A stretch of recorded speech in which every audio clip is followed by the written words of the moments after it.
All right, now I think we're good to go. This is going to be one of my favorite new podcasts. Tim Demeter is back. Tim, say hi.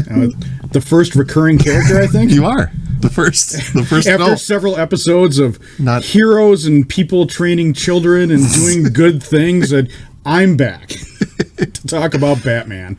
Yes, and we have a newcomer, Kyle. What do you do? I partake in all things podcast. This is I don't know. I've done so many. It's hard to keep track.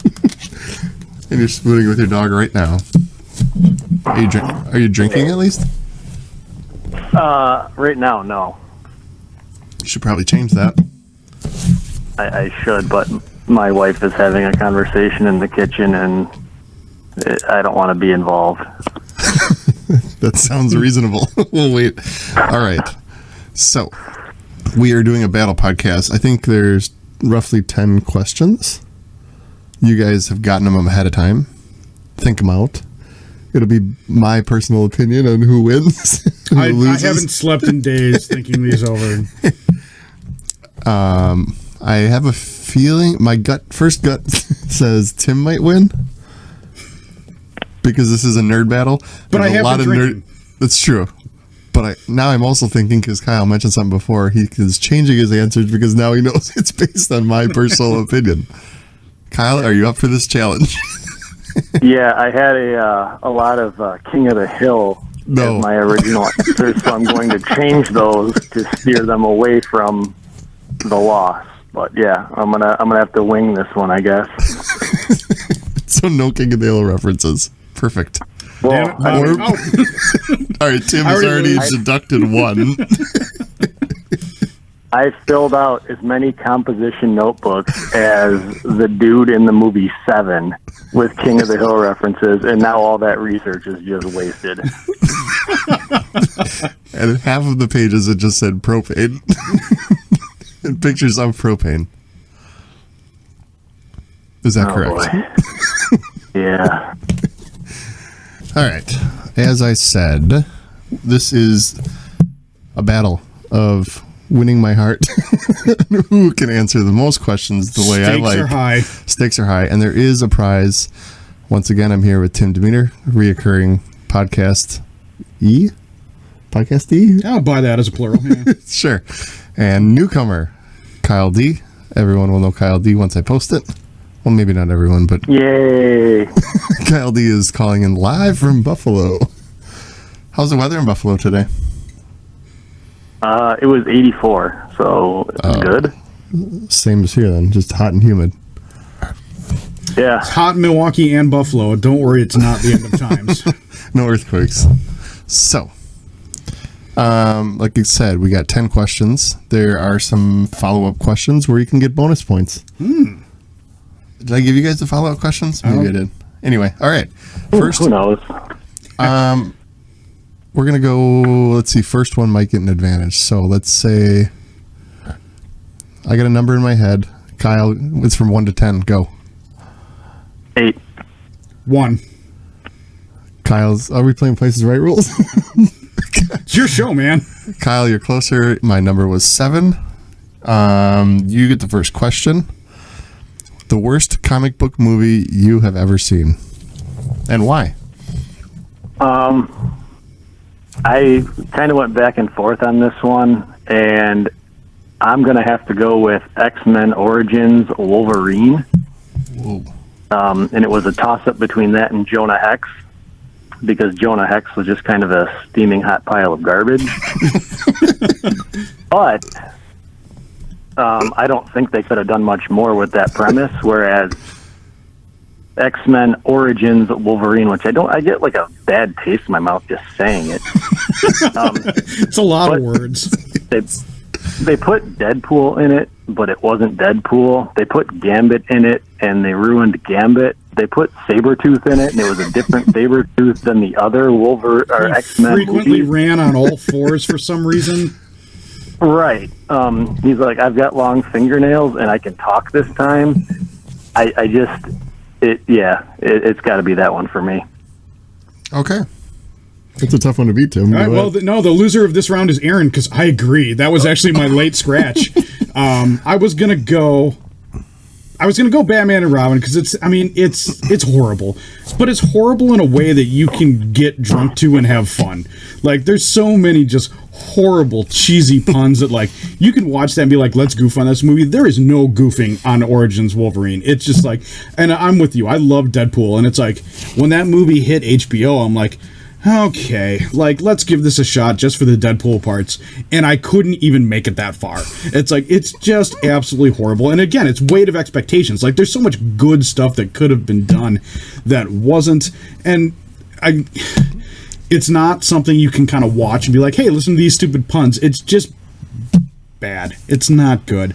And I was talking about this earlier today with somebody else for a totally unrelated thing, but I hate it when, and in fairness, the comics did this first, but it's like, I hate it when they take like a cool, mysterious character, and that's part of what makes him cool. Like Boba Fett, when they ruined him with Attack of the Clones, they did the same thing with Wolverine. It's like, it was cool. It's like that his name was only Logan. Is it his first name, his last name? I don't know. It's like, that's one of the neat things about him. It's like, now we know his name is Jimmy Howlett, and he grew up in the farm, and it's like, there's nothing about that makes Wolverine cooler than he was before. It makes him less cool. So, minus points all around for Wolverine. X-Men Origins Wolverine, too many words. Actually, there is a winner here, because you both mentioned a second movie that you wanted to mention, but you went back to Wolverine. A lot of words. And I'm going to go with Batman and Robin was the worst movie out of the four that you both mentioned. So, Tim, you get points on that one. Is that Kyle, just because you're anti-nipples?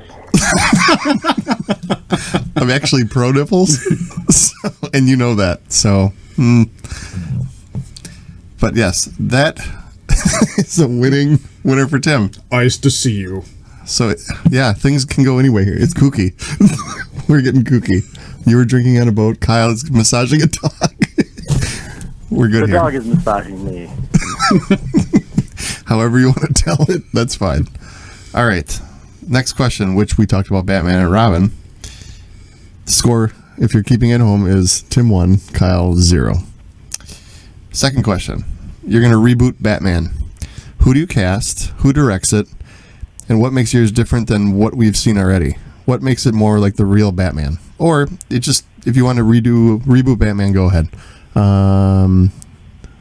Tim, you're the first. No, Kyle, the first one's to Tim. You get this one. Go.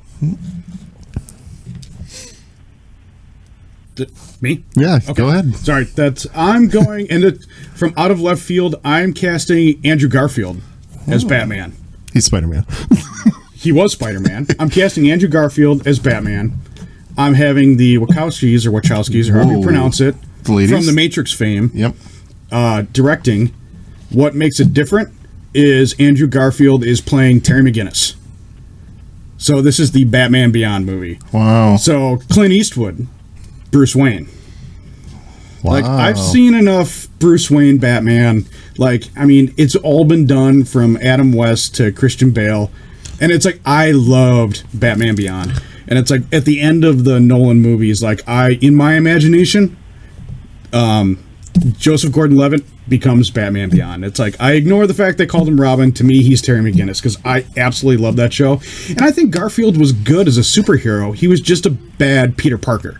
Like, yeah, for me, like, he was too cool, too pretty boy, and that's more the Terry McGinnis character. Like, Peter Parker's more of a nerd, and Garfield's a great actor. He seemed to enjoy doing superhero stuff. So I'd like to see him doing Terry McGinnis. And then you do the Wachowskis directing. Mm-hmm. You know, you've obviously got the whole Matrix trilogy and Speed Racer, which is totally like the Batman Beyond aesthetic. Do that whole kind of like Akira cyberpunk thing. You know, toss Batman in there with the cool black costume. You can do some kind of like groovy CGI for the wings and whatever. And, you know, and then, yeah, you throw in like Clint Eastwood as your grizzled old Batman. Or you could even get meta and, you know, do like an older Michael Keaton. Let him be Batman. Keaton's pretty good at Batman. Yep. You know, get the old guy in the chair, Bruce Wayne. And if you've never seen Batman Beyond, this is going to be lost on everybody. But if you're a nerd, trust me, it'd be sweet. All right. Kyle, how are you rebooting Batman? Who do you cast? Who directs it? And how do you make it different? So I was kind of thinking along the same lines as Tim there, with having the, like retired Bruce Wayne kind of mentoring the younger version. But then I kind of took a different route in that in my lifetime, Batman has always taken place in the here and now. And in thinking about it, the original character came out in 1939, and we've never seen Batman set in like a dirty, grungy 50s backdrop where he doesn't have the computers and the cell phones and all that stuff, other than the Adam West version where it was, a dance party on the show. So I would have it set a little bit further back in about the 50s. Get someone like David Fincher to direct it, so it does have this dark, gritty kind of attitude to it. You got me there. And the one thing that I don't like about the earlier comic book movies that the new ones are starting to embrace now, they're not set in reality. Guys can have the costumes. Guys can have the look. They don't have to all wear black spandex. So, I was tossed up between David Fincher and even someone like Guillermo del Toro, who's going to be just visually exciting. And then I was trying to think of, who could play Batman, and obviously Joseph Gordon-Levitt was kind of, we never got to see him as Batman, and I'm okay with that. And then, I don't know, I've just had this idea that, like, James McAvoy, after seeing the movie Split, could do pretty much anything, but maybe he wasn't big enough, and the final decision for who would play Batman was Alexander Skarsgård. After seeing him in The Legend of Tarzan, the guy is just a beast. So I'm going to go with him, and then surround him with actors like, Johnny Depp, somebody who just gets into roles and acts crazy and loony, like, the Riddler, Joker. Joker's been done too much, but throw in those, like, really good character actors who can just lose themselves in a crazy character like that. I agree. I'd love to see a good Riddler. You haven't seen a good Riddler since the Adam West shows. You mean Jim Carrey wasn't a good... I'm going to just not even acknowledge that. If I wasn't tethered to you with an earbud, I'd just walk out of the room. We could get the Wi-Fi earbuds on different sides. Okay. Andrew Garfield's Wachowski Brothers, Eastwood, old Batman. It's like the Batman Beyond thing. I like it. I will say, for the old school Fincher director, I love it. I like the Wachowski brother. Are they the Wachowski sisters now? I think they were Wachowski sisters. What's the now. Siblings? Let's just siblings, yes, the siblings. You're cool. Cool. All right, siblings. The siblings that did the Matrix movies. I just nodded. You guys can't see that. Yeah, he nodded. Yeah, I can verify it. Kyle, he nodded. But the old school Fincher, you had me at Fincher. Skarsgård is interesting, but I want to show Tim something quick, which no one can see besides best part of the Tim. Sounds really bad. This is my penis. It's got a David Fincher. So I posted the questions ahead of time to a bunch of buddies, and this is what I said is who the director should be, which Kyle mentioned is Guillermo del Toro. So I said I want Guillermo del Toro doing like a dark comic type with Richard Armitage as kind of like the deep Batman. So we're kind of along the same lines. Kyle gets the point on that one. I'm not going to argue with that. I like the both. idea of the old, like, kind of 50s Batman. I think that'd be sweet. Yeah, I like both of them because I'm huge Wachowski siblings.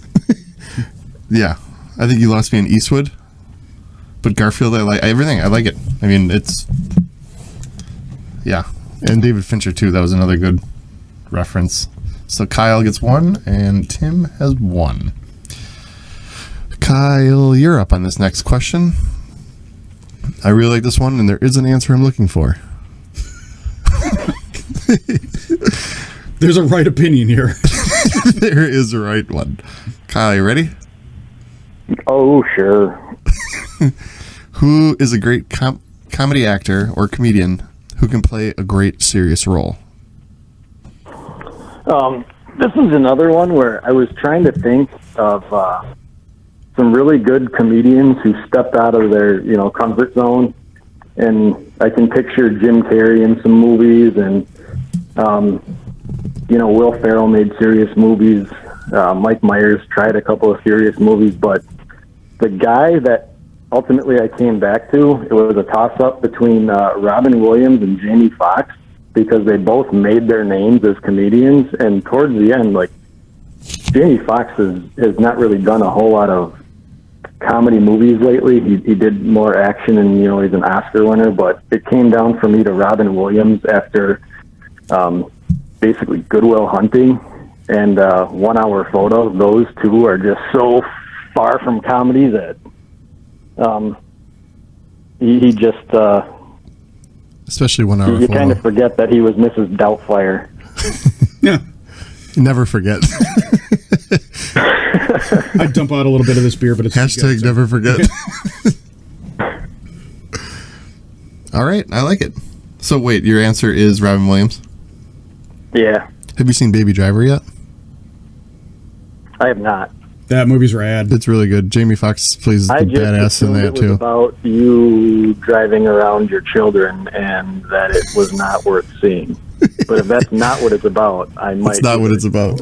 No. If you like music and sweet car chases, it is going to be up your alley. It's just a fun movie. It's all around fun. The soundtrack goes like exactly with what they're doing in the movie.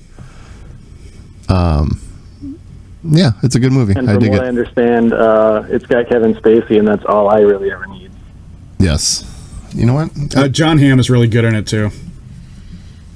Yes, Hamm is really good. They're all good. It's a really good movie. Like even the kid, is good. It's just a really good movie all around. It's fun. Okay, Tim. Bryan Cranston. Whoa, real quick. I don't have to think about it.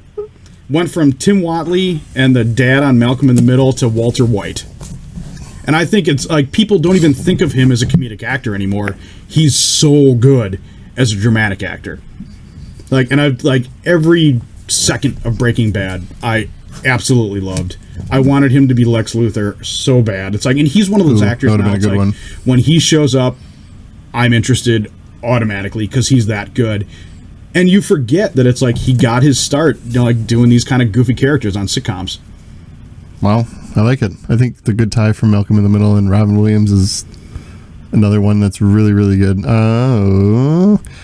Neither of you mentioned the winner, who I thought. I was going John C. Reilly. Yeah, okay. I didn't. What? Yeah. He came up in my point for this one. But I will say, as far as like Tim's answer, and I didn't think of that, but when it comes to Breaking Bad, it was 5 seasons, and in my head, it was 10 years.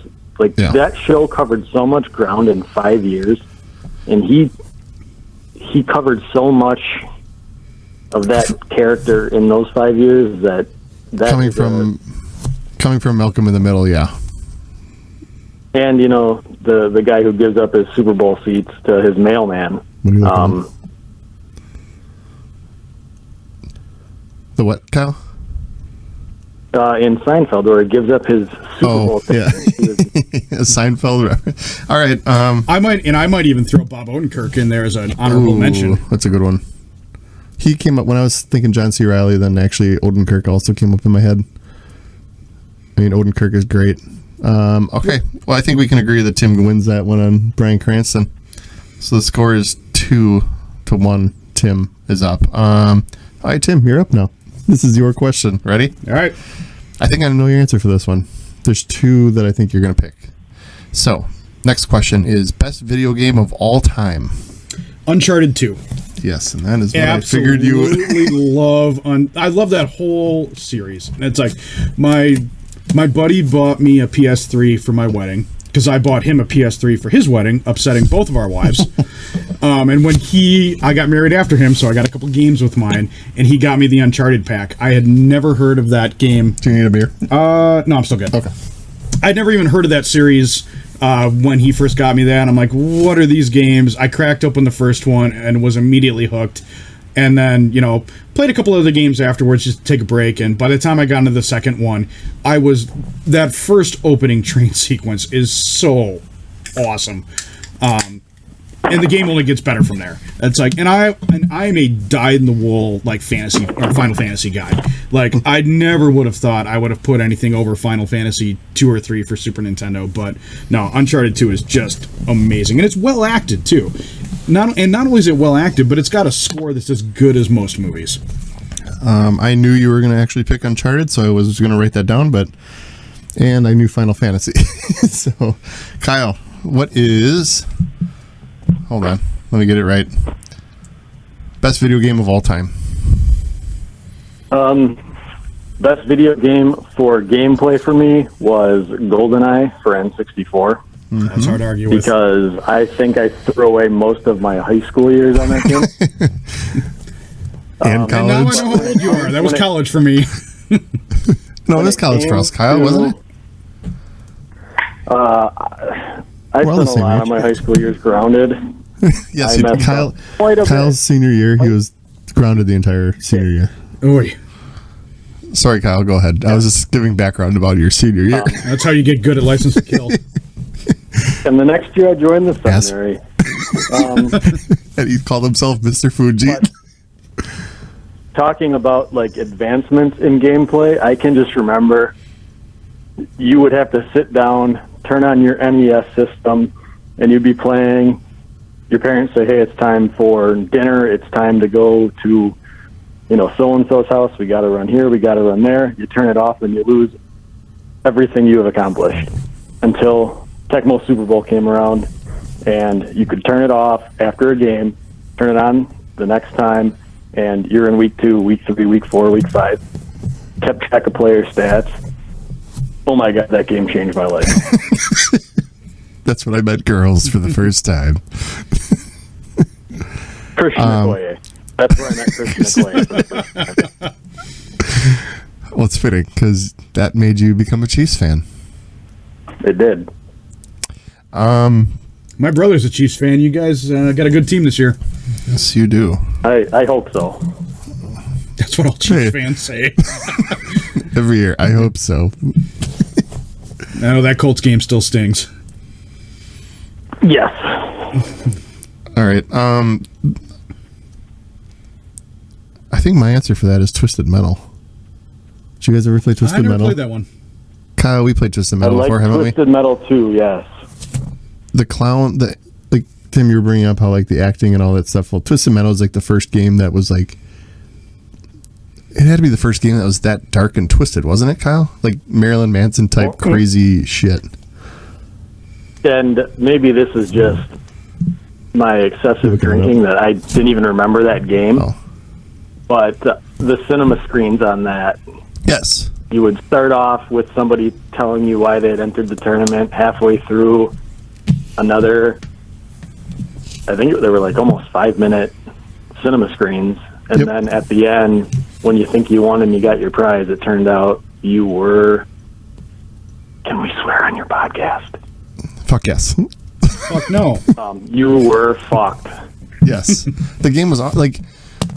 Oh no, lost contact. So I just remember like it was the first type game where you could just battle in cars, and it like I didn't even like those kind of games back then, but it was like you could take a spooky clown with some creepy ass laugh who was coming out to kill you, and you had to drive away from like every character, every car had a crazy ass dark story, like Marilyn Manson type story, and no game had that before. Like Mortal Kombat did, but this was just like a darker, just a darker feel. Started right at like PlayStation 2.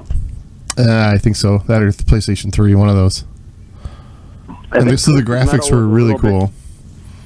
Yeah, Twisted Metal might have been a little bit clunky and kind of awkward, but Twisted Metal 2, I think, is where they got everything right. Yeah. Either way, that was that entire series. Okay, so we got Uncharted 2, Final Fantasy, because that was your second.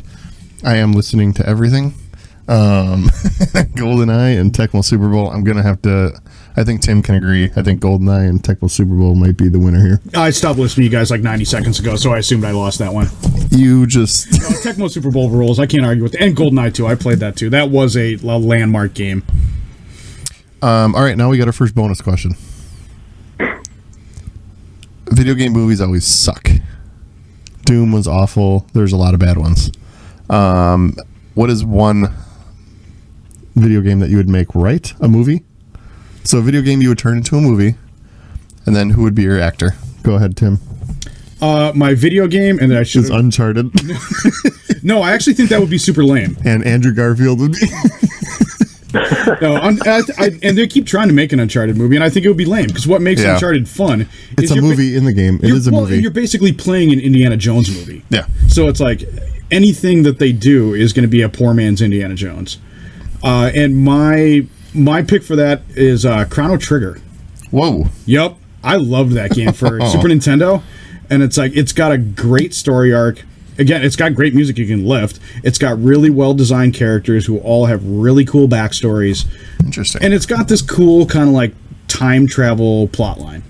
Okay. Who's your actor? I don't remember. I should have taken some notes.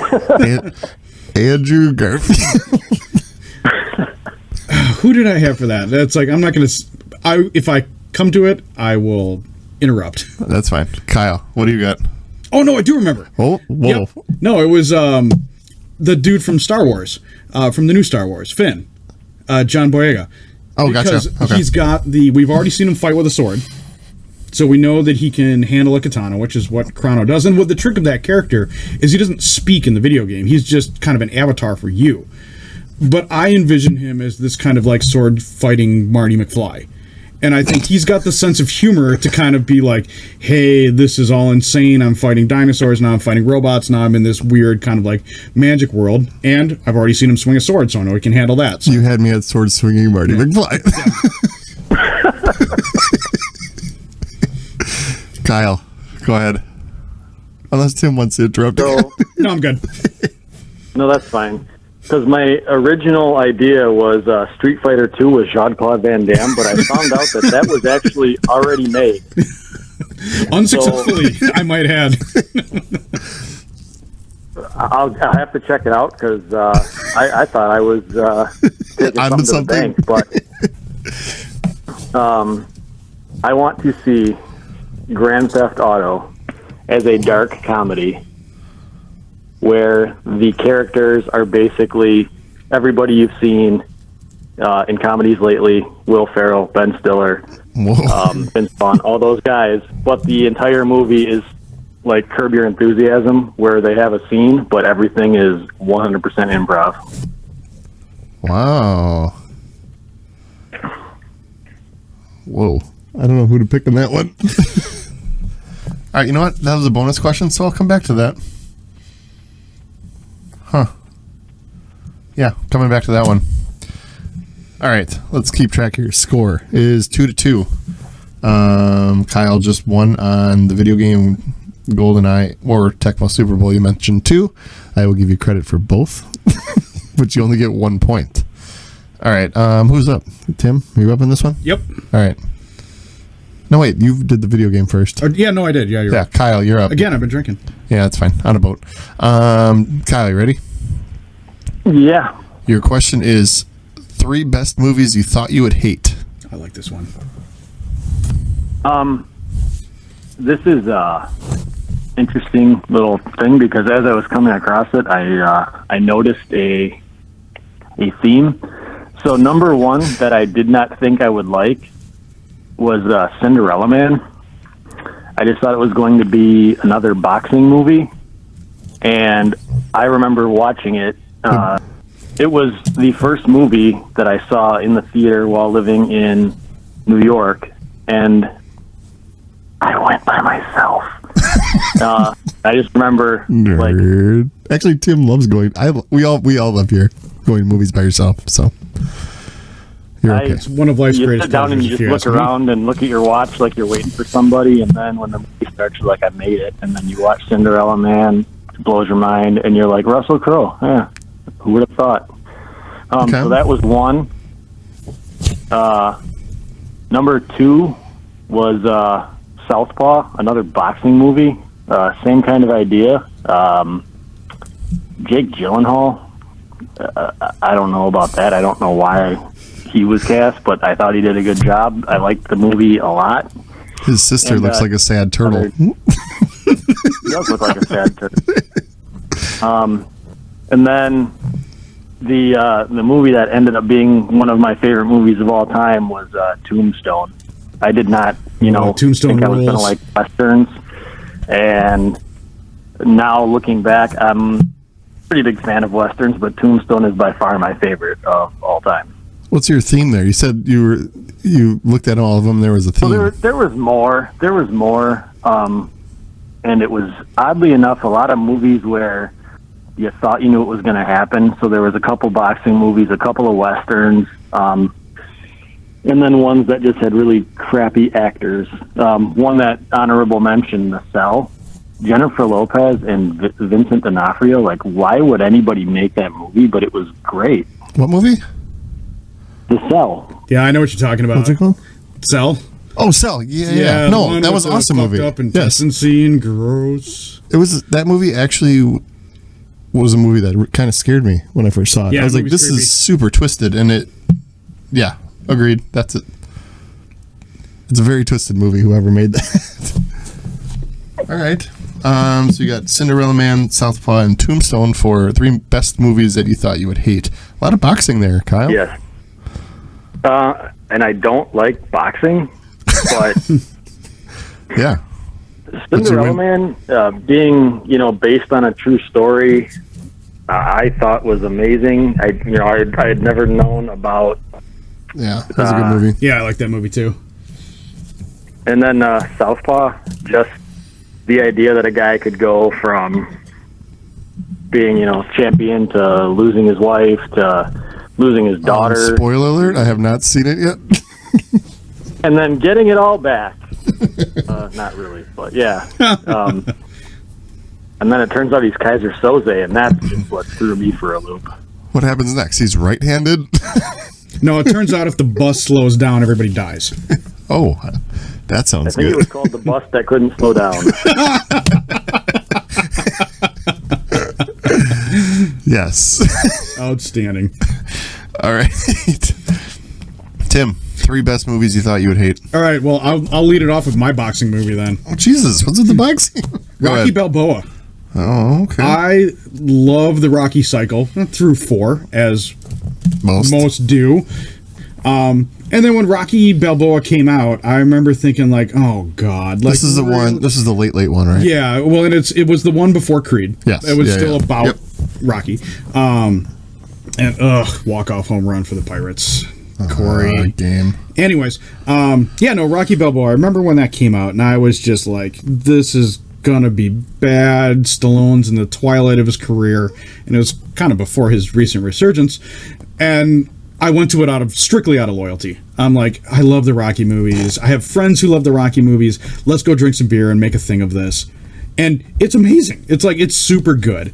It's heartfelt. It's melancholy. It's got the most in common with Rocky 1 of any of the other Rocky movies, if you ask me. And it also has the best inspirational speech in the history of movies, if you ask me, with the "that's how winning is done" talk that he gives his son. So I ended up loving that movie, and it got me, and it removed Creed from contention from this list, because I actually expected Creed to be good at that point, and it was probably even better. So keep making Rocky movies, Stallone. I like it. Number 2, Fellowship of the Ring. And people that know me would be surprised to hear me say that, because I friggin' love those movies, and that trilogy is going to come up again later tonight. I know which question. Right. The one about trilogies? Yes. Or the one about Elijah Wood. No, I had read The Two Towers and Return of the King in middle school for book reports, because they were the shortest books available on the list, which is a sad commentary on that list. But I remember reading those books and being like, these are boring as hell. It's like Sam and Frodo walk, and then they walk, and then they walk, and then they sing a song in a language that's made up and I don't understand. And then a battle happens, but it's off camera, so trust me, it was sweet, but you don't get to see it. So now my buddy, who is a super huge Tolkien fan, insists that I come to fellowship with him because I'm a fan of all things nerd. It's like, how can you not like this? It's like, you like everything else in this genre. How do you not like it? And it's like, fine, I will come to fellowship. And true story, I came with a backpack full of beer. I'm like, if I'm going to sit through this 3-hour, Hobbit fest where nothing happens, then I'm going to sneak in a bunch of beer and just get wasted during this. And I didn't get to most of my beers because I was too in awe of giant monsters and cool fights and sweeping musical scores and amazing cinematography. And I walked out of there, I'm like, I think I love hobbits now. So again, it was a different thing than Rocky Balboa in that my expectations were in the toilet for a different reason. But yeah, no, I was the first in line for Two Towers after that. I absolutely loved it. All right. And then my third one, going way out of left field, is La La Land. Wow. Yeah, I've heard that from multiple people. Yep. No, I absolutely love that movie. Absolutely love it. And it changed my opinion of have you done musicals? Do you like musicals or no? Typically, I've always said that I don't, and I don't think that's correct. What would you consider Baby Driver? Is that a cool musical? I kind of considered that. But after watching La La Land, I kind of reconsidered my opinion on musicals. Huh. And it's two of my favorite movies are The Blues Brothers and The Muppet Movie. Those are musicals, and I love them. But it's what I don't like is the kind of just standard issue, kind of Fred and Ginger, boy meets girl, they have a disagreement, then they get back together in the end. And part of that is because my girlfriend in high school did theater, my sister did theater in high school. I sat through a lot of very boilerplate musicals that followed that same exact story, and then I watched La La Land expecting that same thing, and for most of it I got it, and then the ending rolls around. Spoiler, if you haven't seen this movie, it almost won Best Picture. It just came on HBO. Too late now. It just came on HBO. It's but when the ending rolled around, and I won't tell you exactly what it is, but I found myself thinking about it for days. I'm like, oh, that's horrible. That's heartbreaking, and it's brilliant. And it's it made me rethink that whole genre and have a new appreciation and make me realize that it's hey, a couple of my favorite movies are musicals. So thumbs up for La La Land. Plus Emma Stone. Interesting. So Kyle had Cinderella Man, Southpaw, and Tombstone. You had Rocky Balboa, Fellowship of the Ring, and La La Land. I'm not quite sure who I want, so I'm going to do the follow-ups on this one. Okay? So, Tim, you led into it, so I'm just going to let you start. All right. There's 2 follow-up questions here, and I think overall winner will get the win for this one. Ready? So, best trilogy. I considered Lord of the Rings. Didn't quite make it. I assumed that I cannot remove Crystal Skull from Indiana Jones, which would certainly have been my number one with a bullet choice, if not for that. But it's not a trilogy anymore, so that doesn't count. So I'm going for the Christopher Nolan Batman cycle. Okay. Because every single one of those movies, and some people would disagree with me when it comes to Dark Knight Rises, but every single one of those movies fits my criteria of a great movie, which is if it's on TV, I'm just going to sit and watch it no matter what point it's at. It's that always determines a good movie for me. If it's on TV, like Goodfellas or Casino, any of those movies they're on, I'm going to watch them. And it's even if you only have 20 minutes, I have to leave in 20 minutes. I'm like, no, I can watch 20 minutes of this movie and I know I'll be thoroughly entertained. So it's and I loved what they did with Batman through that whole series, and I like all of those movies for different reasons. And I've gotten in plenty of arguments with people where they, nobody really gets on my case too much for Batman Begins and Dark Knight, because, especially Dark Knight, but Dark Knight Rises certainly has its critics, and it's not perfect, but it's I still really, really like it. It's I think Bane is a cool character. I like Tom Hardy in anything now. That's what I'm finding myself loving Tom Hardy. We walked out of Dark Knight, and everybody's like, where do you possibly go from there? And of course, all my friends look at me. It's all right, nerd, where do we go from here? Where's the next Batman villain? Is it going to be Riddler or Two-Face? I'm like, no, do Bane. Bane's a really sweet bad guy. And it's especially not even coming from the comics, more from the cartoons, where they played him up as this huge hulking dude, but he had this kind of erudite accent and was Batman's kind of intellectual equal before he was even his physical equal. And and I thought that came across. He got taken out like a punk, and I didn't love that. And I Anne Hathaway as Catwoman was fine. Better than Halle Berry? Yeah, I never even saw that one. I actually would argue she's better than Michelle Pfeiffer. She's not better than Julie Newmar. But she was close to kind of the Darwin Cook or Catwoman that I love. So that was close enough. And I liked that it tied back to kind of the stuff that they started in Batman Begins. And that's what I really like about that movie. And I'm not defending the other two because I feel like nobody's going to ask me about them. But it's like the thing that I liked about the way Dark Knight Rises ended is it gave us kind of the one thing that we've never really gotten in a Batman story, which is an ending. It's like, here's the completion of this story of Bruce Wayne, which in every other version of Batman, whether it's like, The Dark Knight Returns, they keep cranking out sequels, and, even, Kingdom Come, it's like there's been follow-ups, and it's like you think it's over and it's not. It was a period on Bruce Wayne, an ending point to his character. Nolan had something to say about him, and it was over. And it was like... It was Nolan's story. Right, Bruce Wayne is over, but Batman is not. And they established that in Batman Begins, that that Batman was an idea. It wasn't a person. And they carried that through all the way to the end, and I really dug that. Okay. Kyle, best trilogy. Oddly enough, I had the Batman trilogy up there because in most trilogies, and I think both of you will agree, the first movie has to be good enough to make a second, and the hype for the second is always so high it never really lives up to the first. And in that trilogy, you can say that The Dark Knight was the climax of those three movies, to the point where people are saying, why is anybody ever going to try to play the Joker again? Yeah. And they cast the idiot Jared Leto. If you wasn't great. Throw The Dark Knight Rises out as a movie, it stands alone as a great movie. But because it followed The Dark Knight, everyone was like, oh, well, it wasn't what I would have done. And it's like, well, you don't make movies, so shut the fuck up. But there's no swearing on this podcast. Oh, bitches. Yeah, I talked to the producer, and he said, fucking do it. But when it comes to trilogies like The Matrix, where the first one's great, the second one's good, and the third one is like, why did it end that way? But it's not your idea, so how can you say that it's bad? The Godfather, the first two were amazing, and the third one gets a little weird because incest. That's not even the only reason that was weird. That was the bad movie. Right.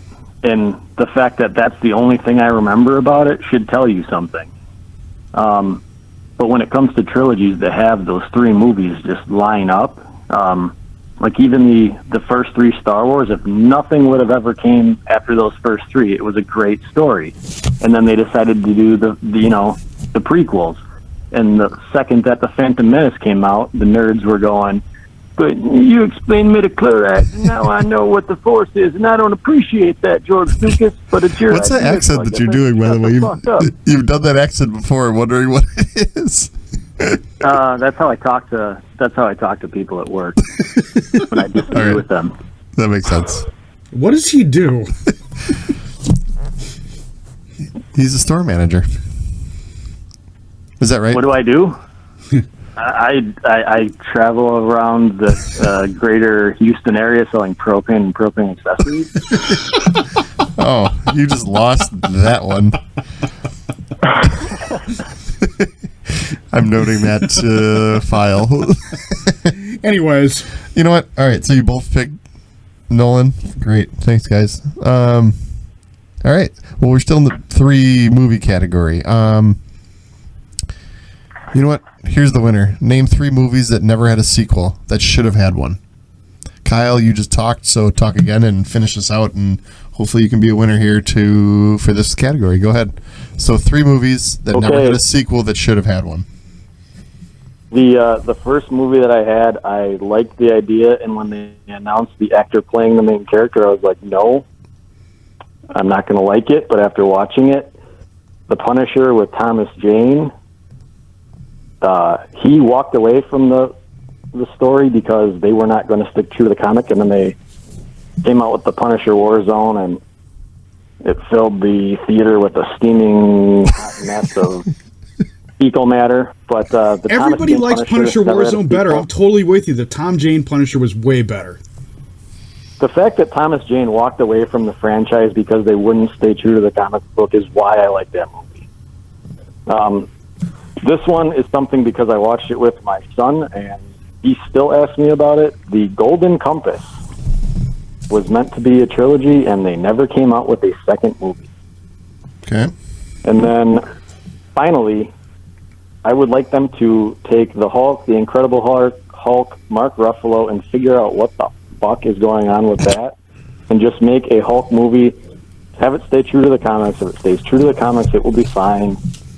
Don't just keep casting these people that you're like, well, Eric Bana didn't work, and Edward Norton's kind of weirdo, and Mark Ruffalo's good, but we're not going to give him a standalone movie. So I like Ruffalo. Let's say a Hulk movie with Mark Ruffalo.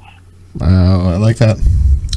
Tim? I strongly considered the same thing there, but it's like the reason I backed off on that is because I think Ed Norton's a great actor, and I really liked him in that movie, and I don't think he was the problem. I'm starting to wonder, and I don't know if I'm right, because like in my heart of hearts, I would love to go see a Ruffalo Hulk movie, but I'm just starting to wonder if that character can't carry his own story just because the Hulk, okay, because he's invincible and he can't talk, and it just creates a lot of storytelling problems. So, have you seen the new trailers for Thor? Yeah, and it looks like Hulk is actually talking to him and talking now, and figuring it out now. There's certainly comic book precedent for that, where he's he can finally do something. Yeah, but that's the reason that I didn't pull that one. The other two that I wanted, I scratched from my list because they are getting sequels.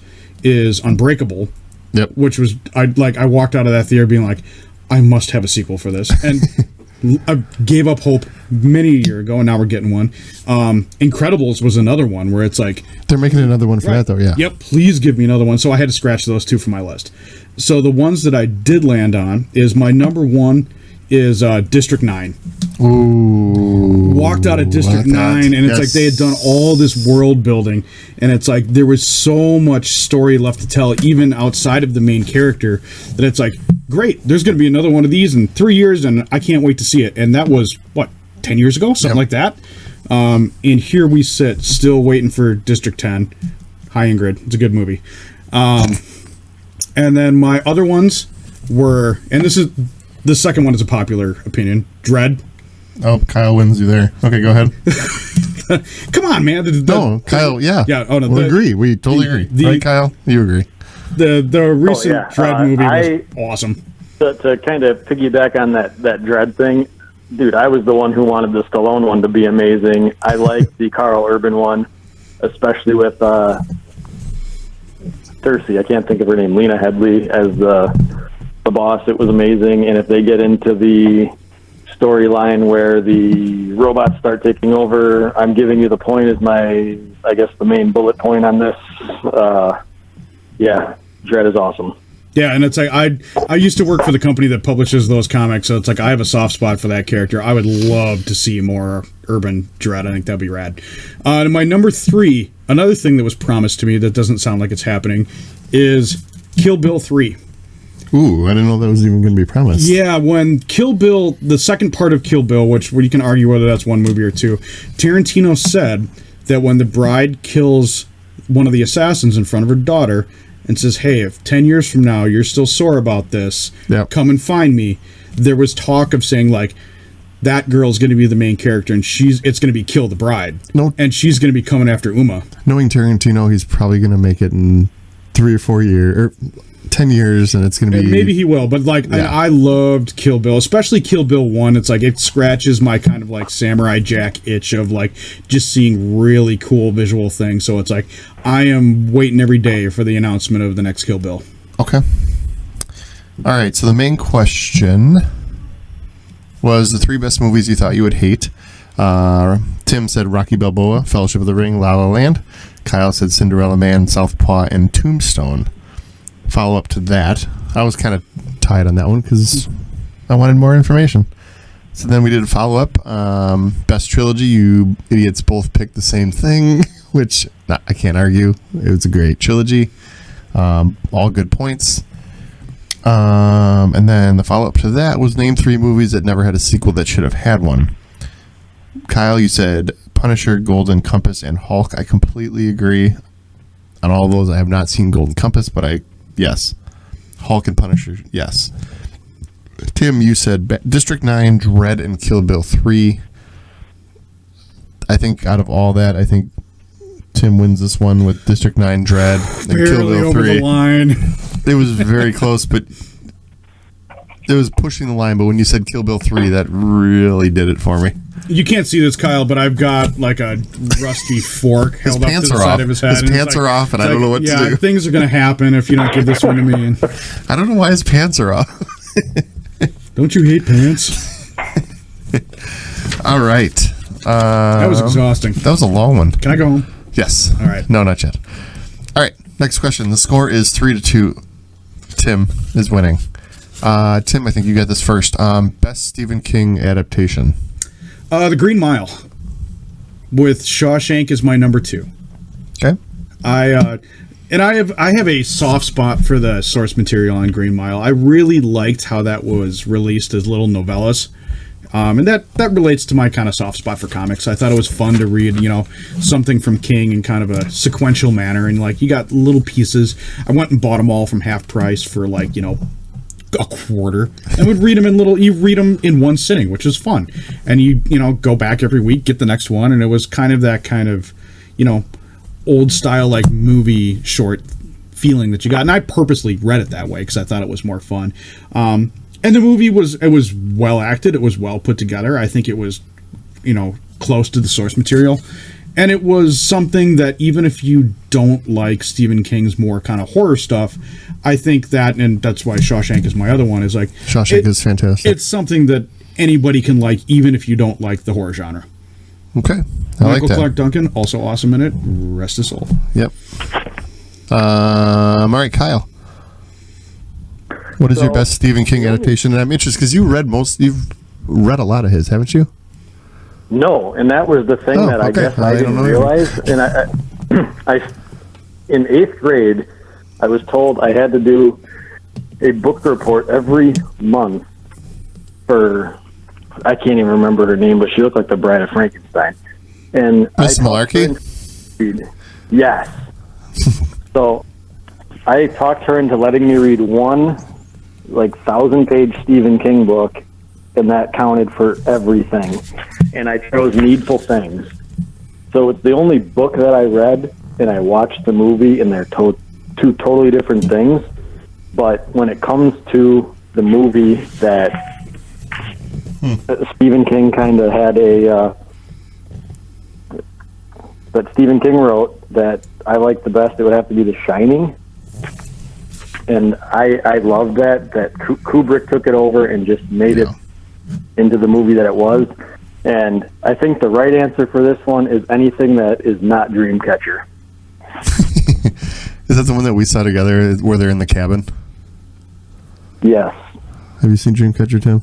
I have not. And that's an awful movie. My heartbreak one is The Dark Tower. I love those books. And I've been hearing about that too. I haven't seen it, but it's got 18% on Rotten Tomatoes, and it's I want to love it so bad, but it's it sounds like it's nowhere near the source material, and that's just it's horrible because those books are among my favorite things ever read. Yep, everyone that I know who is a big nerd who read every single book said this movie is such a failure, letdown, awful. Yeah, when it gets steaming pile. When it gets to disc or rental, I'll check it out, but all right, so 2 answers for best Stephen King adaptation were Green Mile and The Shining.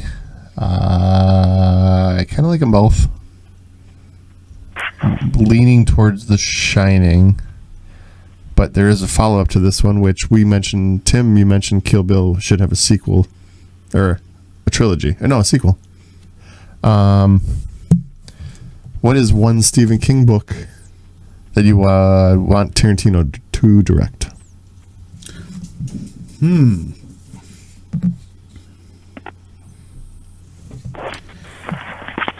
Kyle, you can jump in if you have one. Can it be something that's already been made?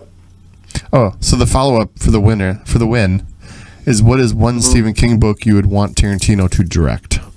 Or let's say it's a movie already made and you want Tarantino to take it over. Yeah, I want The Gunslinger by Tarantino. Yeah, no, I definitely want The Gunslinger done by Tarantino. He's got the sensibilities to do westerns like we've seen in Kill Bill. Okay. He'll do the kind of over-the-top violence and weirdness that's in those books. And I think he's a big enough nerd that he will follow the source material where he should and make changes where he should. And I think that's something. I don't think anything should be slavish to the source material, like what I was saying about Lord of the Rings earlier. If they just filmed the books, it'd be boring. I mean, that's what happened with Watchmen. It was just too slavish to the source material.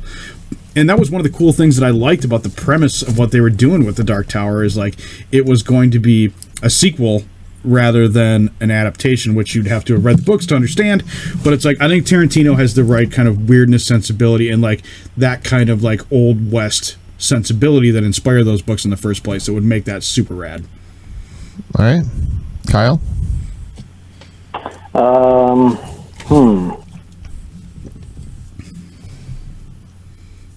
Since it was probably the first Stephen King movie that I ever saw, and I think Tarantino would just go out of his mind to make it, I'd say Pet Sematary.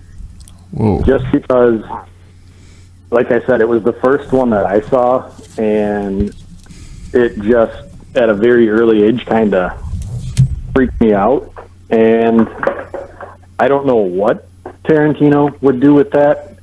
I'm guessing it would have a lot of blood and a lot of weird zombie-like animals. Yeah, but I almost think it's a different story. Like, yeah, that would be interesting. But it's hard to argue with the original Pet Sematary, because I really like that movie. And the creepy-ass little boy at the end. Actually, the entire movie is creepy, even when he wasn't dead. But non-official answer, because I don't get two, but you know what else would be cool? Would be Christine. Oh, yeah. With the haunted car. Like, yeah. I think I could see Tarantino doing like a killer muscle car movie and making it cool. He did that, didn't he? No. He did the offshoot. What was the offshoot movie? Oh, God. Look that up. Tarantino car. No, it wasn't an evil car. Kyle, do you remember? It was the Grindhouse thing that he It was the That's Grindhouse. What I thought, yeah. Yeah. And it wasn't an evil car, but Kurt Russell, I thought, had a muscle car. People are screaming at their computer at home while they listen to this. Death Proof, yes. All right. So we had Green Mile and The Shining, and then we had Gunslinger and Pet Sematary, directed by Tarantino. I think I got to go Tim on this one. He kind of took it away with Gunslinger, because I think Pet Sematary is really, really, really good. Yeah, how it is. The first time. But I don't. Yeah. Sorry, Kyle. Tim gets a point on that one. Don't be sorry. Just remember me. I'll never forget. Why are we saying never forget? All right. All right. Next question. We only have a couple more. What's the good, Kyle? I think you're the first person on this one. What's the good, bad, and ugly with the Netflix, all the Marvel series? So all the ones out there. What's the good, the bad, and the ugly? So keeping in mind that in that original trilogy, the ugly was just kind of like crazy. I want to put that out there. So the good, I think no one is going to argue that Daredevil is by far the front runner in those series. The first season was good, but the second season with the Punisher was amazing. And the fact that the Punisher is getting his own spinoff from that, I look forward to that. So I'm going to say probably Daredevil first. The bad is Jessica Jones, because... Whoa, there's going to be a fight. This podcast is over. There's going to be a fight. We can fight. Come to Buffalo. That they reference the Avengers, they reference the incident, and then they go away from anything that could potentially be believable, and everybody has to be a person in street clothes with a little bit of powers is what bothered me. And then the fact that Jessica Jones kind of just screwed over Jesse Pinkman. I could never get that out of my head, and it bothered me. And then as far as the ugly, I liked the Iron Fist, but only because that the Iron Fist was Loris Tyrell, and I know what he did in that show. That kind of bothered me, but I would have to say it was a toss-up between the Iron Fist and Luke Cage, and I just went with the Iron Fist because I like that storyline a little bit better. So the ugly, you're picking... The Iron Fist. Iron Fist, okay. Tim? I thought this was going to be a love fest.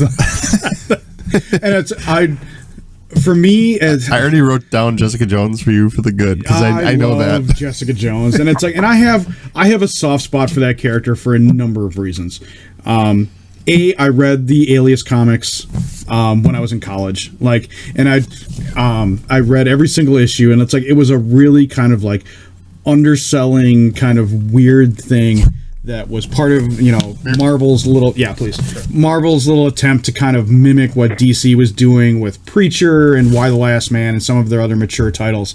And I absolutely loved it. I met the artist Mark Gatiss at Comic-Con. He was a wonderful human being, drew a picture of my character. My wife is in a band. She's written a song about Jessica Jones, which I laugh about now. It's like, if you told me in 2001 that I would meet a girl that would write a song about this stupid little comic that I was reading at that time, I would have told you were insane. So, long story short, I have a lot of affection for that character. That said, I also think that she is one of Marvel's best characters. There's a lot of depth into what she's doing, and I would actually argue, as much as I love the comics, I reread them after I watched the show is actually even better. And it tackles subject matter that comics often don't. And that's why I'm kind of, the criticisms that you had, I'm cool with, because it kind of goes away from all of that stuff. And Jessica, as a character, does her best to stay away from that. And if you've read the comics, the Goofy Jewel costume that they show in the show is something she actually wore at one point in the comics. She worked with the Avengers, she was part of that kind of spangly world.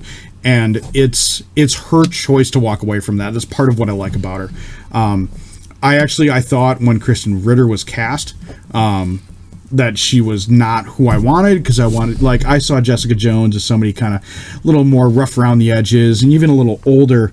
And I think Ritter is just amazing in that role. I think, the Purple Man, they call him Kilgrave on the show, he's maybe not easily Marvel's best bad guy. The Kingpin's the only person who's in contention, but he's an absolutely just terrifying, cool bad guy, and he tackles things that women actually deal with, dealing with kind of PTSD and things like that from dudes who are shitbags who abuse them. It's that's one of the things that makes Jessica Jones great, is she reaches out to an audience that comics don't always get. Like I said, my wife likes comics, so she's not coming into it completely blank, but she is kind of over all the Marvel movies. Okay, I've seen them all. But she absolutely loves Jessica Jones. Kyle, I'm going to interrupt you, Tim. Kyle. Yeah.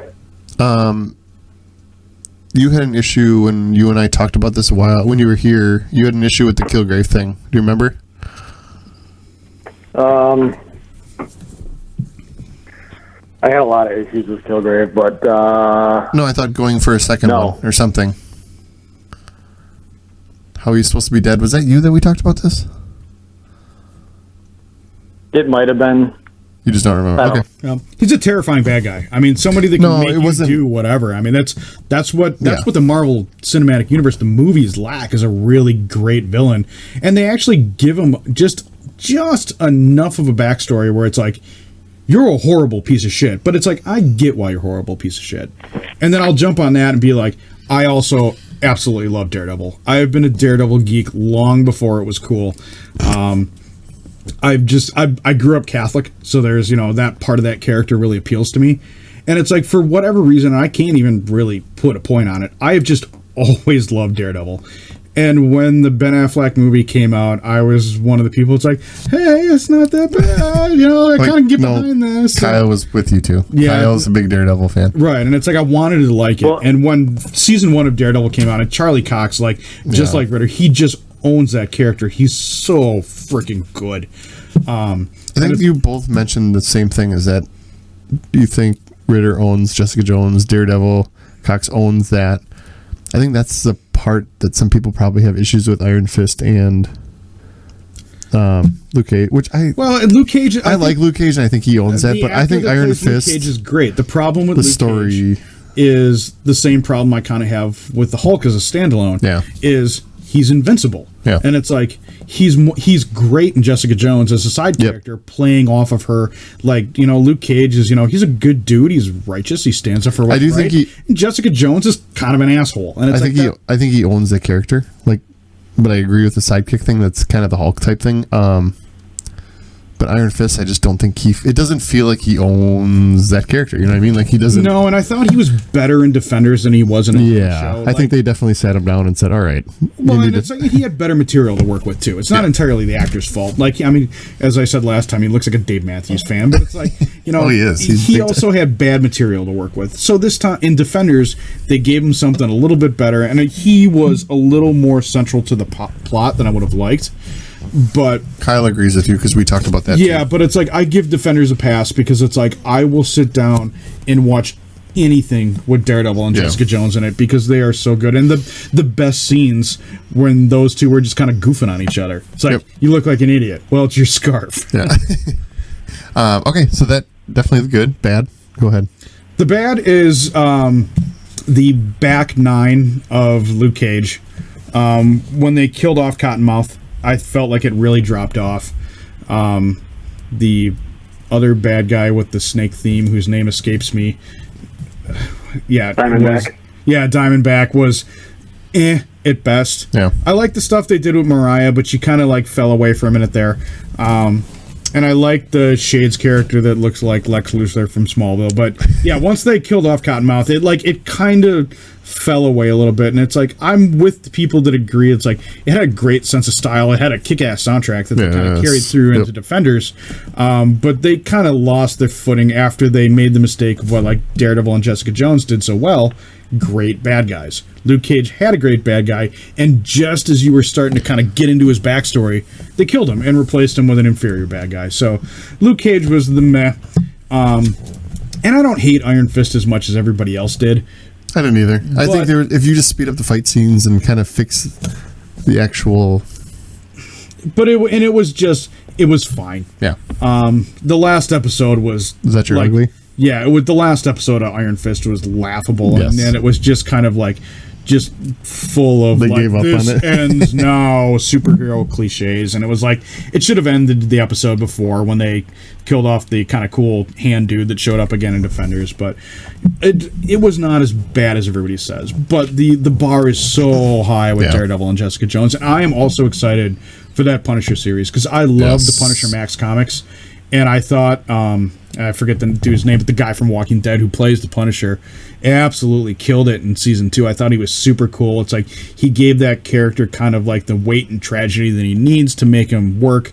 Because if he's just a dude with guns, then you're watching Commando with Schwarzenegger, which I love, but it doesn't really have a lot of kind of weight to it. And he gave that character that kind of just like, I don't even want to be doing this, but I don't have the strength to kill myself, so I'm going to kill all these other guys. Yeah.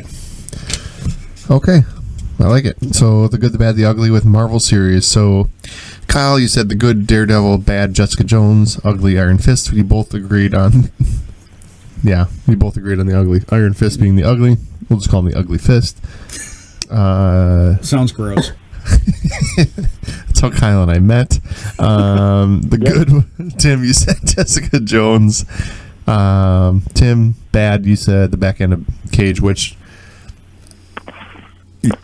Totally, I agree. I'm just trying to figure out how I want to say this. You want to say it like Diamondback was Steve Urkel grown up and Cottonmouth a much better villain is what you want to say.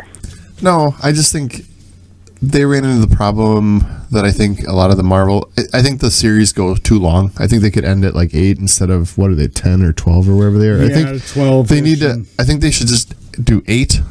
And this, I didn't even think of this, but once I heard it, I'm like, yeah, that's a great idea. Like, they run too long. Too many episodes, and that kind of like Iron Fist just went, and then Luke Cage kind of went, all right, like fizzled. So, but if you ended at 8, I think that... even as good as Daredevil and Jessica Jones are, it's like they had their episodes where it was kind of the like... filler episode. Like, Defenders had it, and you're just like, just quit dragging it, and just do 8 episodes, everything, done. There it is. I have to give the point to Kyle on this one because I also had an issue with Jessica Jones. I know Tim is going to hit me because he's closer. I should have probably picked Tim. And we're sharing an earbud so we could hear Kyle. But all right, Kyle, you get the win on that one. So score is 4-3. All right, next question. Let's keep moving here. I like this one a lot. Who is your favorite actor, and what movie did they make that you hate? I think Kyle's up on this one first. I actually had a hard time even coming up with who is my favorite actor, and I just went through a list of guys, and who are the guys? I came down to... Do you have the list? Well, I came down with 5. And ultimately, if they're in a movie... Too many. Cut it to 3. I'll give it to 3. So the 2 guys that if they're in a movie, I'm going to see it, are Leonardo DiCaprio and Tom Hanks.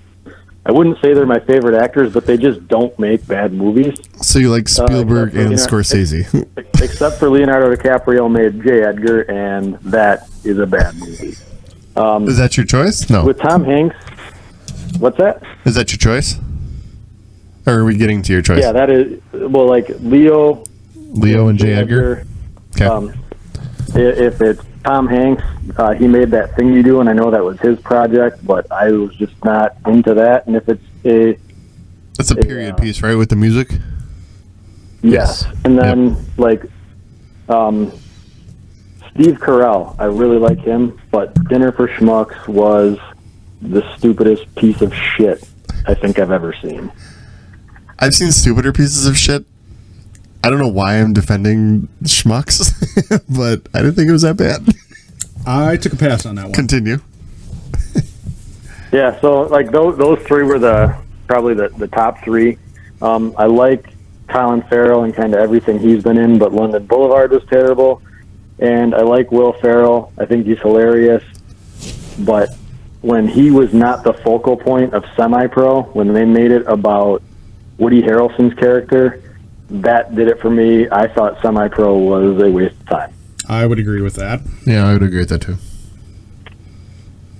Okay. So that would be my list, I guess. But at the top of that, I figured... What about Gatsby with Leo? You like that? Or did you not see that one? I did not see that one. I guess it kind of shoots my whole premise to hell. But I think that one destroyed it for me. I don't know why. Adult Leonardo DiCaprio. So basically, we're going to throw out Romeo and Juliet, Titanic, and Growing Pains as the kid who happens to live above the garage. Who rubbed elbows with Boner? Okay. Boner's dead. He died in Vancouver. But moving forward... Fun fact. He makes that on a t-shirt. Good movies. Wait. That's a new t-shirt.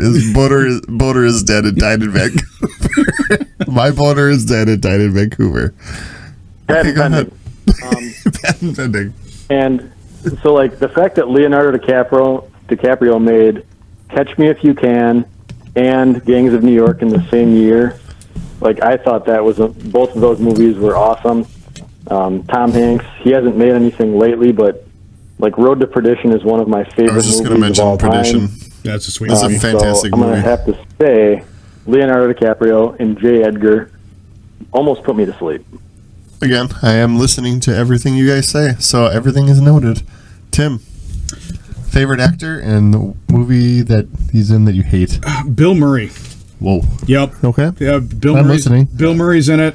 I'm in. And it's like, and I agree with Kyle. I had to think about this, but it's like when I was just flipping through IMDb for like movies that I like, and it's like, not to sound like a film snot, but it's like I tend to follow directors more than I follow actors. Yep. It's like, okay, this is somebody who's kind of thematically doing things that I'm interested, whereas actors will typically bounce around. Is this going to be a Wes Anderson movie?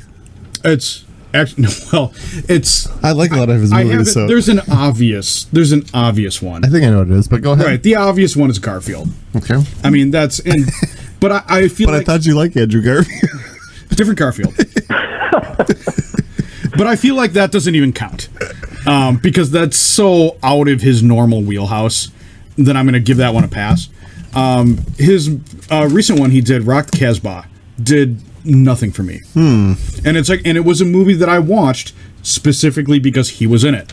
It's like, I like Bill Murray. Bill Murray's in this movie. I will watch it. And it was just, It did nothing for me. But yeah, he's the one guy where it's like, if he's doing something, I'm in. And it's like, and what really sealed the deal for me was kind of his Christmas special that he put on Netflix a couple of years ago. Yes. It's goofy as shit. And it's like, I only watched it because like, It's Bill Murray. You think it'd be funny. Bill Murray's face is on this. I don't need to read the description. I'm sold. And it's like, it was just amazing, goofy fun. Clooney's hilarious in it. But it's like, no, I think he's got a wide range of movies that I really love. I mean, Ghostbusters, Lost in Translation are among my favorite movies. And they are wildly different. Groundhog Day and Broken Flowers are also brilliant movies. And they are wildly different. He's somebody that could have come up in the comedy actor who's great in a serious role conversation too. Very true. I'm gonna have a tough one with this one. Do I want to do a follow up on this one randomly? Lightning round. No, I'm trying to think of. Do I have another follow up that I really want to ask?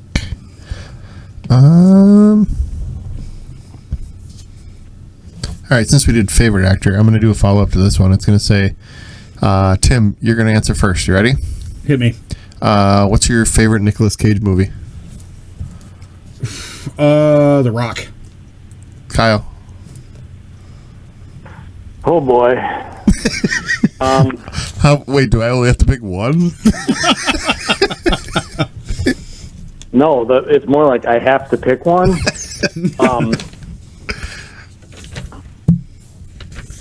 I'm going to have to say Face Off because he wants to take someone's face off, and he actually uses his hands to describe that because saying the words aren't enough. Kyle wins? Yeah, that's tough but fair. Kyle wins. He not only says take your face off, he actually does it. I mean, that's Cage. I actually would have accepted Con Air. I was thinking that too, but dude, that mullet, he's got that's why pretty disgusting mullet. I would have gone Matchstick Men as my other one. Ooh, nope, Con Air. That is a good one. That is a good one though. All right, so actually we're tied right now. We have 3 left. Wait, no, we got 1 left. 4, 2. 2 left. You're right. Thanks for keeping score at home. All right, here we go. I like this one a lot. Tim, I think you're up on this one first. What movie would be improved by recasting just one person in the cast? Who would you replace them with? This one I did not have to think too hard about. Take Katie Holmes out of Batman Begins and replace her with Maggie Gyllenhaal.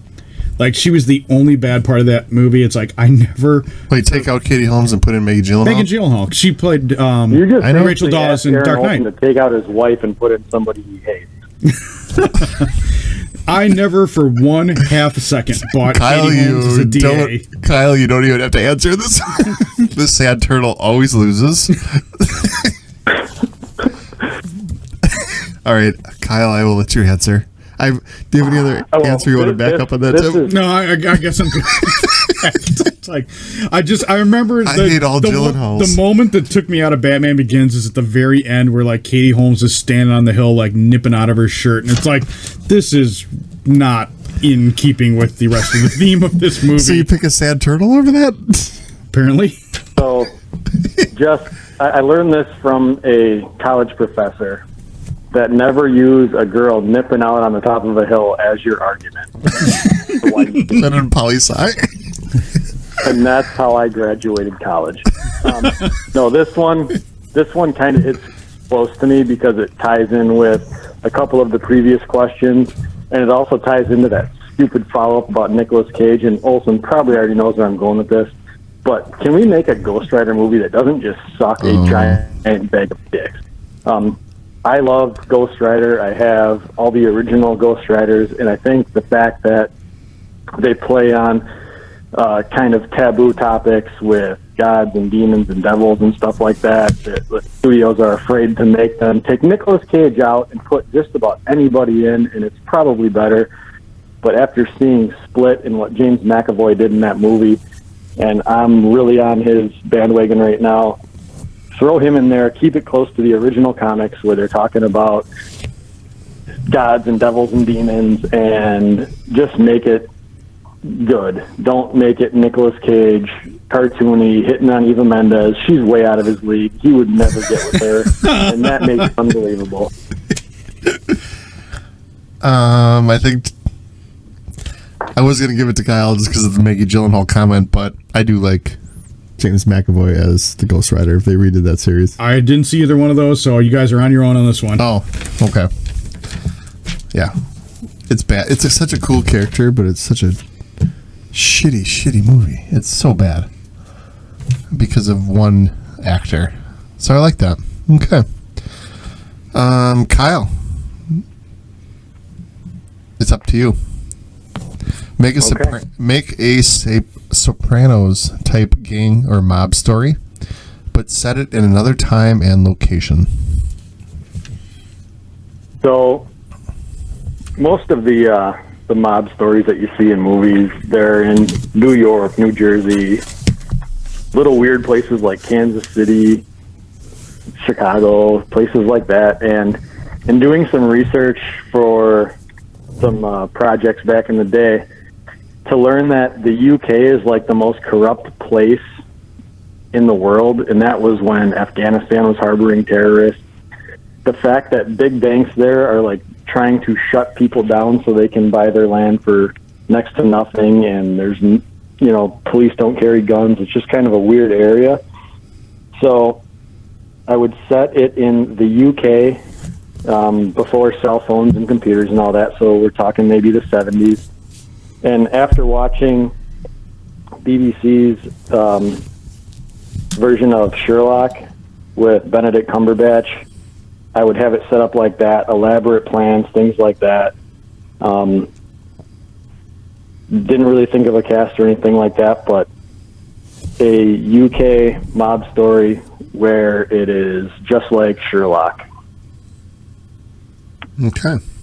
So kind of like an Ocean's 11 deep, like just planning, or almost like Snatch, but in the 70s. Yeah, Snatch, Lock, Stock, and Two Smoking Barrels, great movies, but they're just really small stories. If you're going to make it into a series, just elaborate on that kind of stuff that goes on in the UK because of just the weird laws, police don't carry guns, just weird shit that goes on over there. Okay. So UK in the 70s with a Ocean's 11 type, or no, I don't want to. People will rat on that movie, but I kind of like that movie. It's just deep planning, and it's kind of twisted, and maybe throw Guy Ritchie behind it, or at least let him produce it and figure that out. I like that. Okay. So Tim, make a Sopranos type gang mob story, but set it in another time and location. And I want to remind you, you are down by 1 point. I am setting mine in feudal Japan. Whoa. Yeah. Okay. So it's like, this is, quite some time ago. When you're talking when, like, the cops and the government in that country had rifles and nobody else did.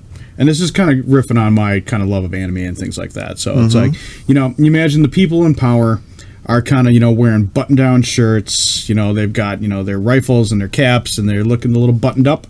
There's a lot of power in the royalty.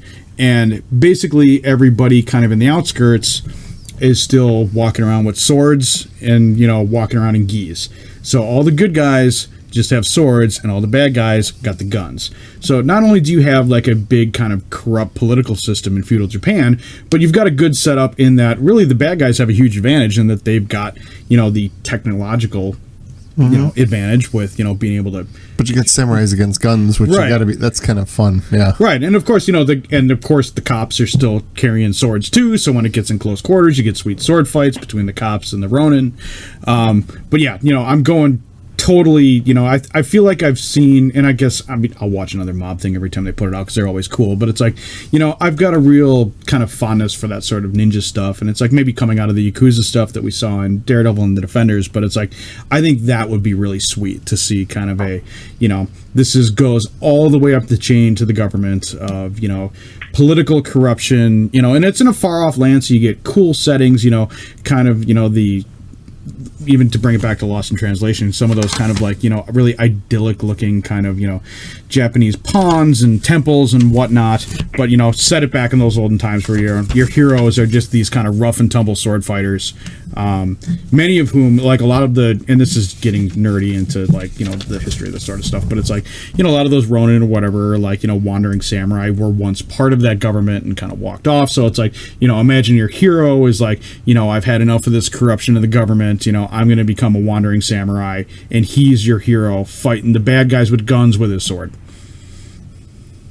That wins. that got me.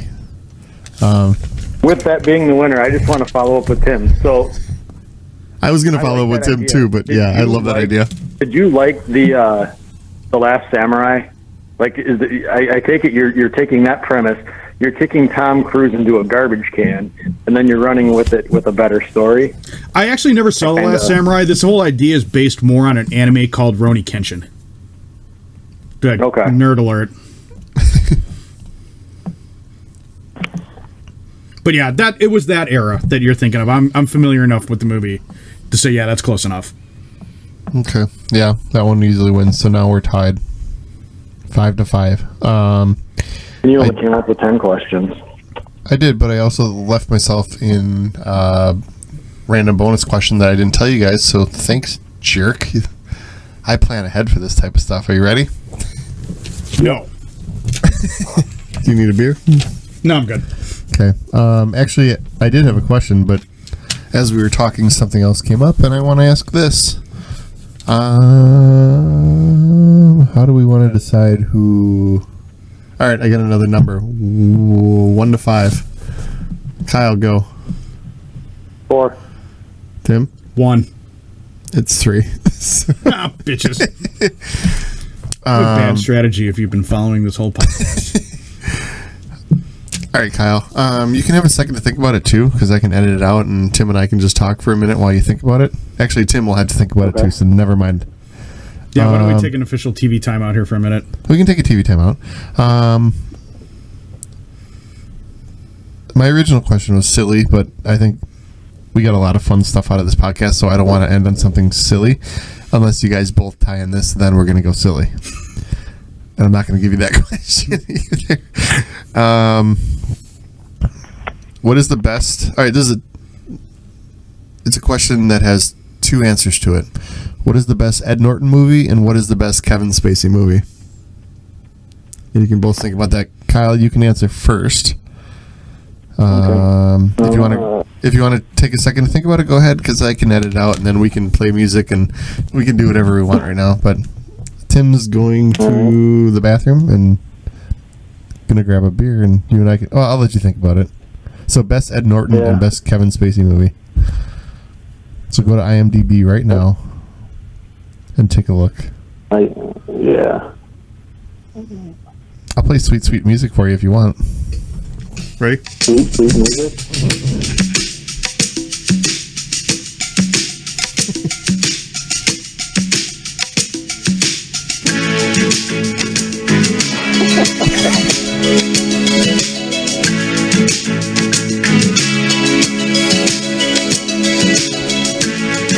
Is this distracting you? No. Okay. Building up my fear. I mean, I can play something else if you'd like.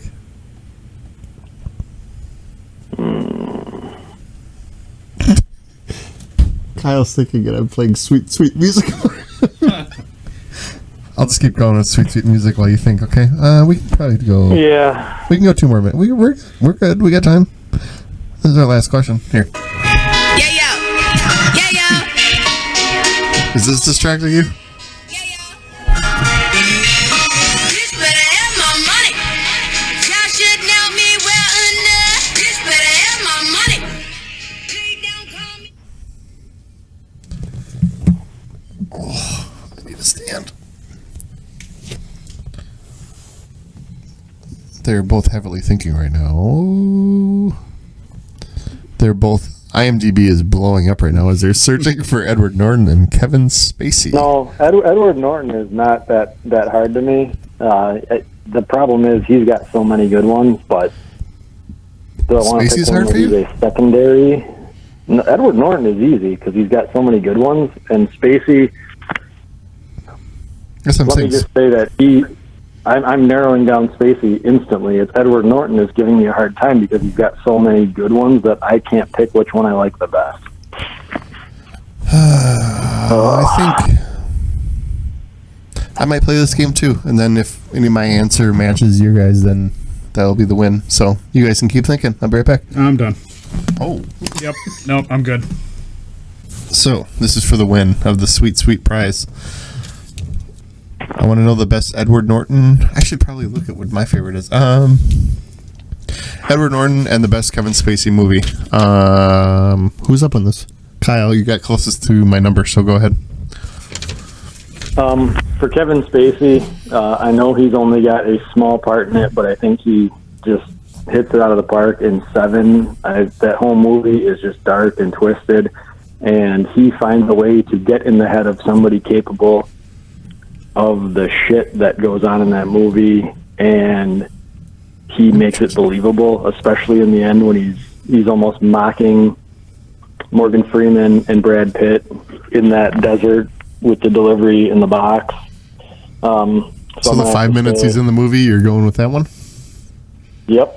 Okay. And then for Ed Norton, he's got this was the harder one, but it was for me like he made 3 movies in a row: Rounders, American History X, and Fight Club. And I'm gonna have to go with Fight Club because just the book was awesome. They followed the book. He pulled it off and narrated the whole thing. It was just a great movie, and he was awesome in it. Okay. Tim.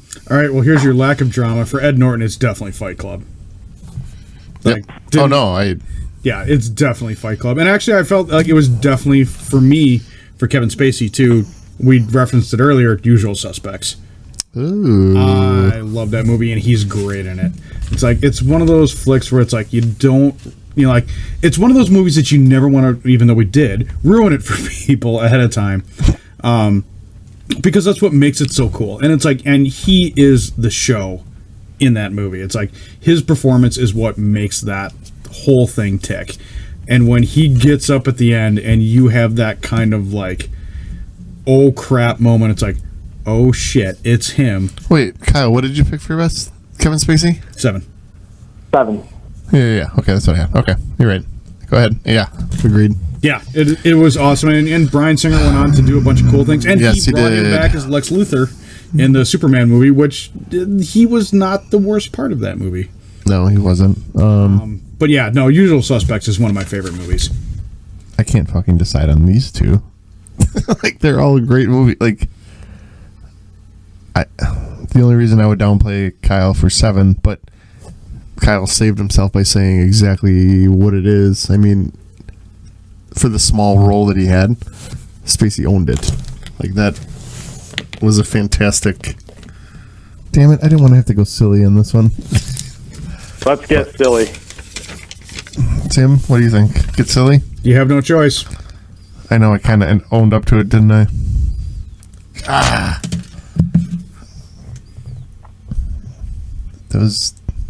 I can't really decide against Usual Suspects or 7 or Fight Club is You perfect. can. You can say that I'm right and we'd be done. You are right, but so is Kyle on this. Damn it. You're not going to get... All right, let's get fucking silly. You ready? Tim, you're going to answer first. All right. Out of all the movies that have ever been made that you have watched with your eyes... If you could say, if someone said, hey, how was that movie? And this was your response, what movie would that be? Say, hey, Tim, how was that movie? And you said, the movie was moist. What movie? It was moist. What movie just made you feel like, ugh? You want 5 minutes? You can have 5 minutes. I'm going to say The Passion of the Christ. All right. Why? It's literally moist. There's a lot of blood. Okay. Kyle. I'm going to go with the Webster's Dictionary definition of the term moist and say Waterworld. Wow. Technically correct. Also, that's a tie. You're not great at this. Hey, you guys are coming out with great answers. I can't. I'm just going to go with the question that started this whole kind of idea to do this. What's the best Tom Hanks movie? Ooh. This is going to be the be all end all. So go ahead. This one's up to Kyle, though, right? I'm gonna. This one's up to Kyle. Yes, it is. And Kyle, don't say the Money Pit because we always joke about the Money Pit. It is a great movie, but you're not going to get points. You're not going to get points for it because we joke about it. But go ahead. It's a Family Guy reference, but it is a good movie. You can think. Do you want to think about this one or no? Well, I mean, he made some amazing movies in the 90s, and for me, it comes down to Saving Private Ryan and Road to Perdition. But Road to Perdition, like I said it earlier, Road to Perdition is one of my favorite movies of all time. And between him and Paul Newman, and I hate to say it, but Jude Law was good in that movie. And he was a cool character in that movie. Yeah, Road to Perdition is, not even the best Tom Hanks movie in my eyes, but it's one of the best movies in my eyes. So I'm going to say Road to Perdition. Okay. It's the safe answer, but I sincerely believe it's Forrest Gump. I absolutely love Forrest Gump, and it's not just Hanks's performance. The technology they used to kind of bring people back to life at that time was revolutionary. It's no big deal now. You see it in TV commercials, but it was a big deal then. The soundtrack was iconic. It kind of picks up on a time in people's lives where it's especially maybe for people a little older than us, it's like that's their lives.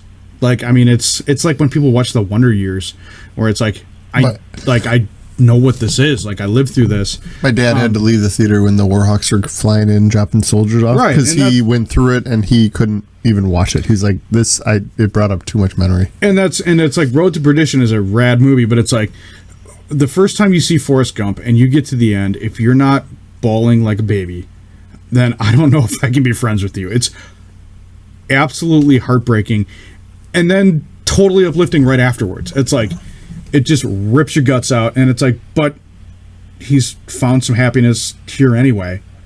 Like, after all of these incredible things, it's like he's happy at home with his son after all of that. It's like it's a great movie, and it's outside my wheelhouse. And I know it is the cliched answer, but it's like it's cliched for a reason. It's a phenomenal movie. He has way too many good movies. And it's another one where I keep going back to soundtracks because I'm a nerd for that. But if you listen to the suite from Forrest Gump, like, that whole movie will flood into your brain. Because that movie, like, even if you don't recognize the music immediately, I guarantee you, if you go on Spotify tonight and put in Forrest Gump suite. Oh, I have the CD. I had the double CD. It was a double disc CD. Yeah. I probably would have accepted Toy Story. I would have said Toy Story 3 if I was going to pick a Toy Story. Sleepless in Seattle, my wife would have said, which I agree with. Big.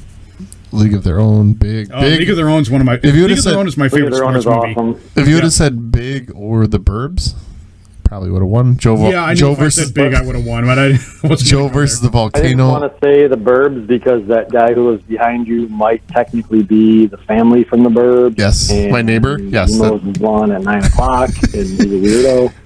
Yes. Splash also, that was my introduction to him. Same thing with Bachelor Party. I remember sneaking downstairs. Dragnet was fantastic. Anybody? Dragnet? Eh? Yeah. Really? No? Even Dan Aykroyd. Yes. Turner and Hooch I was kind of about. Okay. If somebody would have said Philadelphia, that would have took a really dark turn. Yeah, I really like Philadelphia because all right.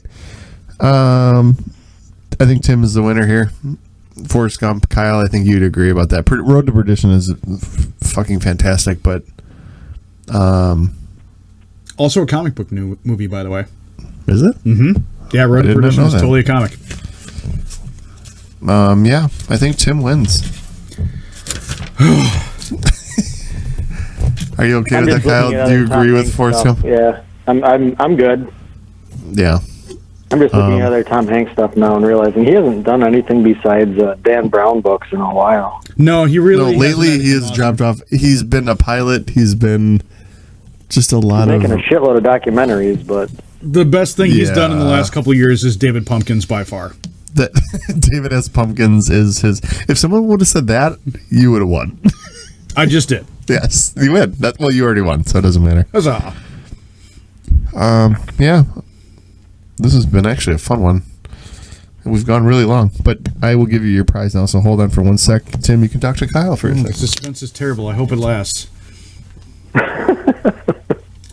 I'm also going to say right now that I demand a rematch. I'm going to defend my title. I'm a fighting champion. What's he saying? Nothing. An exciting portion of the podcast. Gladly have a rematch if the questions are Barbie, Jem, and She-Ra related for the next. Oh, dude, podcast. let's go on She-Ra. I'll take you on that one. Wait, what is it? We're talking about questions that are all Barbie, Jem, and She-Ra related. I have seen a number of She-Ra episodes. I'm happy to go to the mat on that one. We can also, tiebreaker would be Rainbow Bright, possibly My Little Ponies. I had 3 sisters, man. Oh, the brony beatdown. You got 3 sisters. Yeah. All right. So the winner, Tim, I am presenting you right now, and this will be the picture for the podcast. I'll get a fun picture of Kyle. But Tim, you win a Ken Griffey Jr. starting lineup from 1994. I'd like to thank all the people that made this possible, which is mostly the people that shunned me in middle school, which allowed me to accumulate this kind of pop culture knowledge. I'd like to thank Aaron for hosting me, and Ken Griffey Jr. for staring directly into my eyes. Ken, this is for you. Kyle wishes he would have won that. I am going to concede this podcast. Well, and I will treat Ken with love, and he'll be up for grabs in Volume 2. That's a belt. That can be traded around. Wait, Kyle, you want something too, and I'm going to send it to you, so I'm going to grab that right now. Hold on. Continue to talk about She-Ra. No, I'm going. This is my speech where I concede the victory because Tim scored more points than me, so I think it's what you're supposed to do. But that sounds about right, but his notebook looks a little sketchy, so you might want to ask for a recount in the morning. So sketchy. I'm going to go back to one of your answers where you mentioned the Fellowship of the Rings, and I feel like if I don't bring up the fact that me and Aaron Olson saw the Fellowship of the Rings together in a Value Cinema Theater at 11 p.m. at night with 4 other people, one who came by himself, a pair of Hispanic people who brought a newborn, and the movie started 15 minutes late, and it single-handedly ruined that one man in front of us. To this day, the fact flipping off and yelling at the movie theater screen. No, why did it piss him off, though? Why was it? What was going on? You got to explain that part, because that was the funniest part. It was supposed to start at 11. At like 11:05, when they just started putting commercials as previews, where it would just like go black and then another commercial would pop up, every time he was getting more and more angry. Started off just was stuck in a commercial loop. Then it turned into throwing up one middle finger. Then it turned into throwing up 2 middle fingers. The guy in front of us is 2 middle flipping. fingers with a vocal "fuck you." Then he got up, and we could hear him in the theater yelling at an employee in the lobby. Comes back down. We watched the entire, 3-hour movie, whatever it was. And the very second that those credits hit, he was gone. There was like a dust trail behind him. And that's the point we realized it was not the first time he had seen that movie. It was a blast. Kyle, I'm sending you a picture of your prize right now. Okay. Make sure you check your phone. Well, I will. I'll be sending it to you via USPS. Tell me when you get it. Oh, it says it's delivered. It looks like a Bill Cosby biography. Yes, it's called Time Flies by Bill Cosby. Oh, your thumb is kind of covering the title. I thought it said How to Meet and Pick Up Women, but maybe that's a different book. Yeah, this is before that. So he wrote this. Time flies when you're having. It's like time flies when you're having fun picking up chicks. It's in small text underneath. It says, "Time flies until you're in prison." Time flies when you pass out. And does that not come with a box of Jell-O pudding pops?